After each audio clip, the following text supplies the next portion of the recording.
¿Cómo están? Bueno, para mí es una rareza estar hablando por aquí.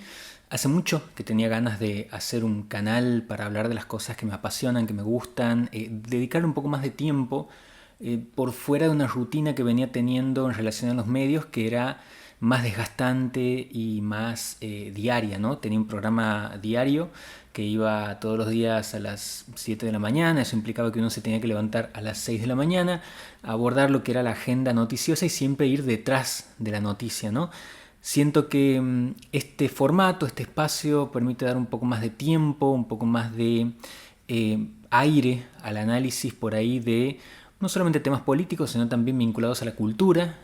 Particularmente ahora estoy en Barcelona, voy a estar pasando un buen tiempo aquí, entonces eso me permite también hablar de, bueno, cosas que pasen aquí, ¿no? Porque hay un evento tras otro a cada momento, todo el tiempo están pasando cosas, así que seguramente lo que se venga también tenga que ver con eso, ¿no?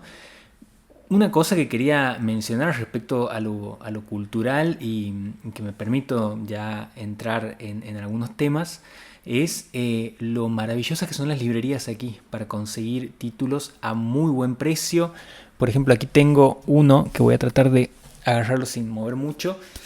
Este libro que se llama Una historia de España, porque cuando he llegado aquí tenía mucho interés en, bueno, tratar de entender cómo piensa la gente aquí, conocer un poco de la historia, ¿no? La idiosincrasia, la cultura. Entonces, bueno, he estado buscando muchos libros, por supuesto que la mayoría están en catalán, todavía no tengo acceso a ese tipo de de lenguaje para poder acercarme a esos textos, pero sí he encontrado este que es un autor que la verdad que no me simpatiza mucho, que es Arturo Pérez Reverte, no tanto por él mismo, porque no he leído prácticamente nada de él, sino por su audiencia. Siempre he conocido lectores de Arturo Pérez Reverte que eran de derecha, bueno, tenía una manera de pensar que estaba completamente lejana a la mía, pero este libro está bien interesante por 3 euros. Solamente lo he conseguido, 4.000 pesos más o menos. Hay algunas librerías que solamente te venden libros con, en un rango de entre 1 euro y 3 euros de diferencia, como mucho. Y eso permite que uno pueda acceder a, bueno, a un gran capital ahí material simbólico de libros que capaz que en otro lugar no podría acceder. Entonces, seguramente las novedades editoriales y cosas que vayan pasando en ese ámbito de los libros a 3 euros van a estar muy comentados aquí también. Y si son libros que también se pueden conseguir allá en Argentina, mucho mejor, por supuesto, ¿no? Pero entre las cosas que han estado pasando en estos días, las maneras que he tenido de vincularme con esta ciudad, una de las cosas que han aparecido y que me ha ayudado mucho a poder transitar esta eh, urbanidad, esta nueva urbanidad, que es esta vida en Barcelona, ha sido un disco que ha salido hace muy poquito, que es The Mountain, La Montaña, el último disco de Gorillaz que se ha publicado en los últimos días de febrero. Y Gorillaz, si tengo que hablar de esta banda, tengo que hacer como una breve intro de cuál es mi vinculación afectiva, sentimental con la banda y quiénes son las personas que están detrás de esto, ¿no?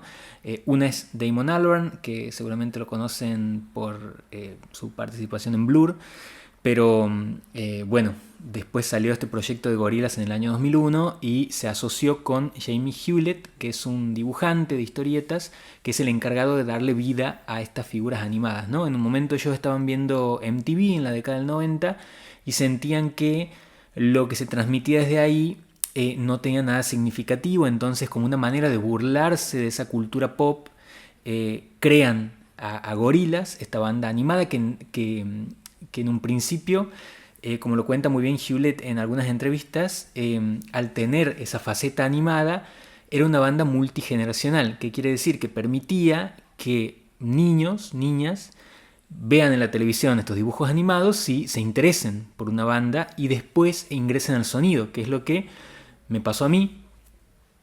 Yo tenía 10 años en ese momento, me he acercado al primer disco de Gorillaz, que se llamaba Gorillaz justamente del año 2001, porque estaba en la casa de una prima que lo había comprado original, una prima que tenía un poder adquisitivo mucho más grande que lo que tenía mi familia. Entonces, bueno, me he acercado a ese disco desde ahí. El primer sencillo de este disco es Clint Eastwood, que por supuesto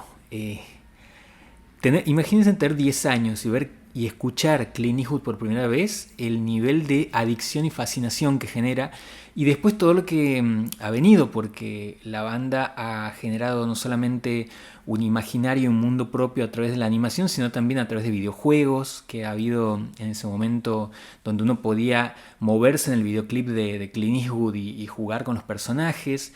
Bueno, uno empieza como a acercarse ahí a la banda, pero es Demon Days, el disco del año 2005, su segundo disco, el que termina repercutiendo directamente, ya no desde lo visual y desde lo sonoro, sino también desde lo lírico, porque la manera en la que está pensado ese disco, con un productor como Danger Mouse, que era... estoy pronunciando de cualquier manera en inglés, así que me van a saber disculpar. Danger Mouse sería DJ y productor de YouTube, de bandas como Red Hot Chili Peppers, de artistas como Norah Jones. Bueno, participa en la producción de este disco y crean un sonido muy significativo en términos de también lo que es el género en el que se mueve Gorillaz, siempre tan exploratorio, experimental, porque es una banda que cruza el trip hop con el hip hop, con el pop rock, con la electrónica, entonces siempre está jugando con los sonidos, ¿no? Entonces en este disco por primera vez le empiezo a prestar atención a las letras, y para mí hay canciones que han formado parte de mi educación sentimental, y que hasta el día de hoy las quiero mucho. Es un disco que sigo escuchando hasta el día de hoy, a pesar de que tiene 20 años.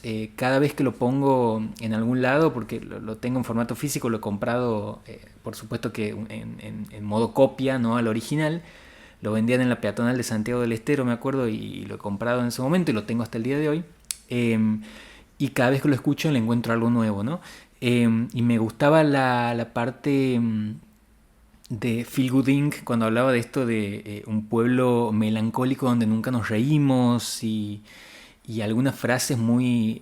Esta parece la menos optimista, pero después tiene algunas hermosas como Love Forever, Love is Free, como esto de ama para siempre, que amar es gratis. A mí me pegaban muy fuerte, imagínense, en la adolescencia. Después está dentro de la canción de Mondays una frase que dice no te quemes, conviértete en el sol, que también me parece bellísima. Bueno, así uno va encontrando con el paso del tiempo algunas letras en este disco que me parecen muy profundas. En el medio de esos dos discos, entre Gorillaz y Demon Days, entre 2001 y 2005, sale Laika Come Home, que sería un disco del 2002. En general no ha sido un disco creado por Gorillaz, si bien Damon Albarn ha dado el aval para que eso exista, pero sí ha sido creado por Space Monkeys, que era una banda que también era una banda animada, y que lo que hacía era mezclar nuevamente ese primer disco de Gorillaz en un género que era el dub, ¿no? Entonces es un disco precioso, si lo pueden escuchar háganlo. Y después han salido otros como Plastic Beach, como The Fall, como Humans. Bueno, Plastic Beach, palabras mayores porque tenía participaciones de La Soul, Lou Reed, también aparecía Snoop Dogg. La canción de Lou Reed, Some Kind of Nature, es también, así como me ha generado Clint Eastwood, una cosa muy emocional y no sé cómo decirlo, como una mutación en la cabeza que se te genera cuando algo te gusta mucho, como que sientes que tu vida no va a volver a ser igual después de escucharlo. Eso me ha generado Some Kind of Nature, una vez que he escuchado la voz de Lou Reed. En ese momento no lo conocía a Lou Reed, entonces me parecía maravilloso que una persona esté hablando en vez de cantar. Después me he metido en todo su universo, he entendido algo de su melancolía, de su oscuridad, su belleza, su optimismo negro, pero en ese momento no lo conocía, y me acuerdo que alguien me hizo escuchar la canción, y me ha generado, bueno, un impacto muy fuerte, ¿no? Plastic Beach no es de mis discos favoritos, tengo que decirlo, si bien tiene algunos hits como Melancholic Hill y los que son los grandes hits de la banda. Porque, digo, no está entre mis discos favoritos porque después de Demon Days me ha costado encontrar un disco que me llegue al corazón de esa manera. Después ha venido una etapa solista de Damon Albarn. 2014 él saca un disco solista, después saca uno nuevo con Blur, después vuelve a Gorillaz en el 2017, pero mención aparte para el disco solista de Damon Albarn de Everyday Robots. Es un disco que me ha acompañado mucho cuando trabajaba en la redacción de un diario, porque cuando empezaba el disco me sentaba a escribir, cuando terminaba el disco terminaba de escribir, y me generaba una atmósfera, un clima para la escritura que muy pocos discos me lo han generado, y hasta el día de hoy también me siento a escribir con ese disco. Después viene Humans en el año 2017, un disco que la primera vez que lo he escuchado me ha parecido terriblemente malo, no sé por qué, pero después de darle muchas oportunidades, escucharlo, al día de hoy considero que es una obra maestra. Entiendo que hay gente que le ha pasado lo mismo, que la primera vez que lo ha escuchado no le ha gustado el disco y hoy, bueno, lo encuentra de otra manera. Y hay una canción que me encanta que se llama Saturn Bars, o como se pronuncie, que dice en un momento, en una parte: con los hologramas a mi alrededor, bailo solo esta noche en un mundo de reflejos, estarás al lado mío toda la vida. Se pregunta Damon Albarn, me parece bellísimo, lo tenía anotado aquí para mencionarlo. Después sale de Now Now en el 2018, Song Machine 2020 y Song Machine, bueno, que son como experiencias sueltas que han experimentado durante la pandemia. Y después Cracker Island en el 2023, que para mí es como un regreso de Gorillaz a todo lo que era esa composición mucho más cercana al alma de uno, al corazón de uno, porque siento que Albarn es un compositor, un músico que en términos de lo que a mí me gusta encontrar en un artista, tiene todo lo que hace que lo sienta cercano, digamos, la manera de componer, de escribir, de sentir el mundo, de ver el mundo, siempre me toca de alguna forma, siempre le encuentro la vuelta, siempre comprendo a qué se está refiriendo, y la manera en la que lo pone en palabras me ayuda mucho a poder nombrar cosas que yo no podría nombrar por mí mismo. Entonces por eso me parece un compositor maravilloso.